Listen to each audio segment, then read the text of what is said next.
What's happening there, racing fans? Welcome back to the channel, brought to you again in association with betting.co.uk. I'm Ginger Joe and I'm back with two selections for you to take a look at on Thursday's race cars. Now, unfortunately, there's actually no jumps racing for tomorrow's race meetings. However, I have found two selections on the flat, which I do think are worthy of putting up nonetheless. If you're new to my channel, please do hit that subscribe button. It's completely free to do so. And by doing that, you get access to my group chat. All you need to do is click subscribe to this video, drop me a message on Twitter, and I'll bring you into the group chat. I've got all sorts going on in there. A tipping league, a free bet giveaway every single Saturday, stable tours, and much, much more.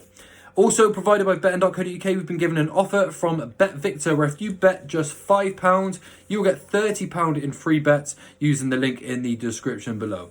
But now, straight on to the selections, and my first comes in at 4:30 at Newcastle. We've got a 5 furlong handicap here. And my first selection of the day is Desert Games at 9-2 for the Richard Fahey team. One of just two runners for Richard Fahey on the day at Newcastle. And this is actually quite a smart gelding, Desert Games, who has a bit of experience on the Tapeta from previous times as well. And it was actually a very promising effort last time out too. He's actually a year older now as well, so that experience will do him much better handed this time out. And he's just about starting to find his groove. He was really unlucky last time out at Brighton. Came with a run to win the race, found traffic problems, and when he got clear, he flew again, but went down by a real short distance. Can't help but think that he would have actually won that race with a clearer run. I'm sure connections are going to want to try and make amends this time out. He travels very nicely, and a return to this surface could just be the trick for him, and he's very unexposed over this trip as well. He's definitely bred to be a sprinter. With a clear run this time out, I think he's going to be really hard to beat. It was a very eye-catching performance that day as well, marked up by those traffic problems, and on his second start over this minimum trip as a 3-year-old, I just think this could turn out to be absolutely ideal for him. He's got plenty of gears. He won't be far away at the finish, especially with a repeat effort at last time out. That should be enough, I think, to get the job done here. They keep the visor on this time, which I think is going to help keep his mind on the task, and he holds major claims here against the field at 9-2. My second selection is actually my nap selection of the day. Runs in the 7:15 at Leicester. You've got a 1 mile fillies handicap here. Pretty decent race actually. But the one I'm going to side with and give one more chance to is New Heights at 9-2, who actually cost me and my followers a few quid last time out when we had about 7 winning runs on the spin.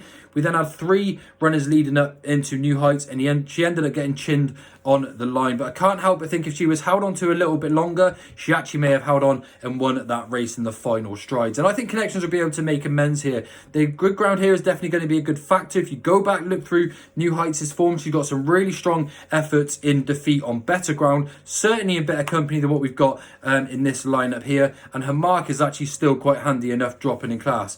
An interesting jockey booking as well. They managed to get James Doyle on board here, and he should actually be able to get tactics perfectly, just right for this filly. And I think it's a case of if she turns up again in the very best form like she did at Salisbury last time out, then she's going to take all of the beating here. Happy to give her one more opportunity. The drop in grade and 9-2 is bigger than what I expected her to open up at, and I think that's really good value for a horse that looks like she's coming back to form. So just a quick recap of the two selections for tomorrow. We've got Desert Games in the 4:30 at Newcastle at 9-2. Then in the 7:15 at Leicester, the fillies handicap, I've got my nap selection, New Heights at 9-2. Thank you everyone for tuning in. I'll be back soon with my selections for Friday at Cartmel. And also, this is probably your last opportunity to get on my golf selections for the DP World Tour and the PGA Tour tomorrow. So don't forget to go check out those videos out. And of course, hit that subscribe button to this video too. Thanks everyone for tuning in. I'll see you all real soon. And good luck with your bets. Bye-bye.